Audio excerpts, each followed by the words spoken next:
Chapter 36. I felt so happy. I kept clapping Nicole on the back and cheering.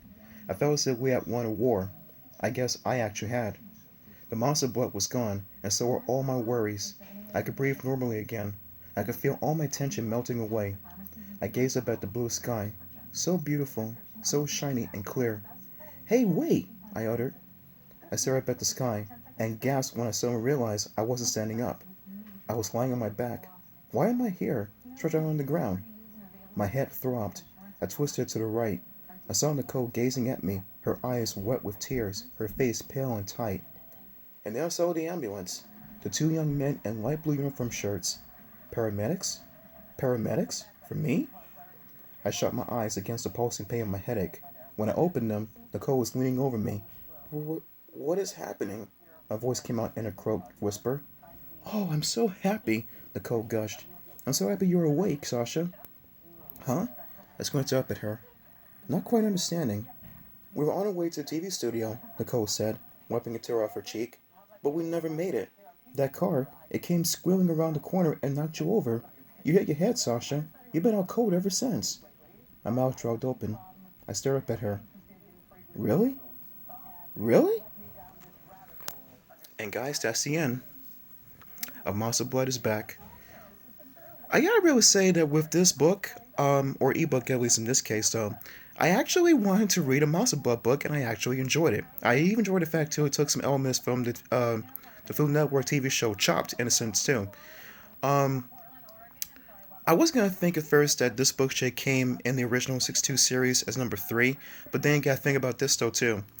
You know, there is at least some explanation as to why the Monster Blood was even formed in the first place, though, even though it's kind of crazy over a, wicked cat witch, Sarah Beth, in the third book of the series.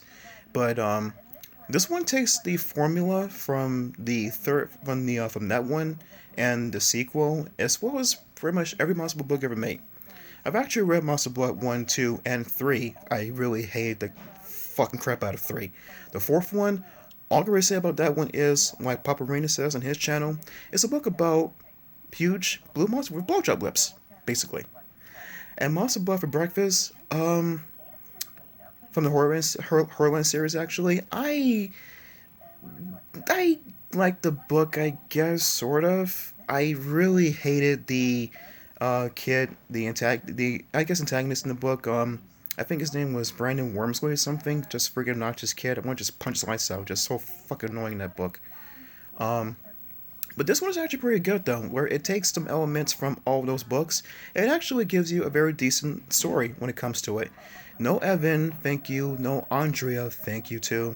It actually gets down, get down to the formula and stuff. But the thing I really don't like the most is the ending, because the thing is like a dream. Like we're doing the Alice in Wonderland stuff right now, where everything you think is real, is going on and stuff, is actually just the subconscious of your mind. Why do that? It leaves a lot of freaking wondering when it comes to it. Also, I kind of like the fact that, the kids will always be kids. Like, in other words, Ashley and Nathan, you always have your freaking brats and stuff too, and how the Monster Blood, they just make some very bad decisions about how to get their opposition to, reap the, you know, consequences of their actions. And then they just have the Monster Blood come up and stuff, and, start engulfing everyone into it. And then you have the kids growing stuff. It's like when Evan fought the giant hamster Cuddles in Monster Blood 2. And, same formula, same, rinse, repeat. That's basically what it is. But with this one, it's not really as annoying as the other ones may have been. And so I really did enjoy this book. I really did enjoy this book. I actually wanted to read this Monster Blood book. Not because of Sloppy World, but because, this it can't be any worse than the other ones back then. And come to find out, it's really good. I like it. So I hope that you enjoyed the read of Monster Blood is Back. It's came out a big surprise to me to read this book all of a sudden after I got done reading Night of the Giant Everything after this, before this. So with that being said, the next book read hopefully would be between either Calling All Creeps or Beware the Snowman, even though we're now in spring. Alright everyone, this is John B, aka Smith Chalker talking to you. Have a very good rest of the night, and until next time guys, peace out, and stay safe.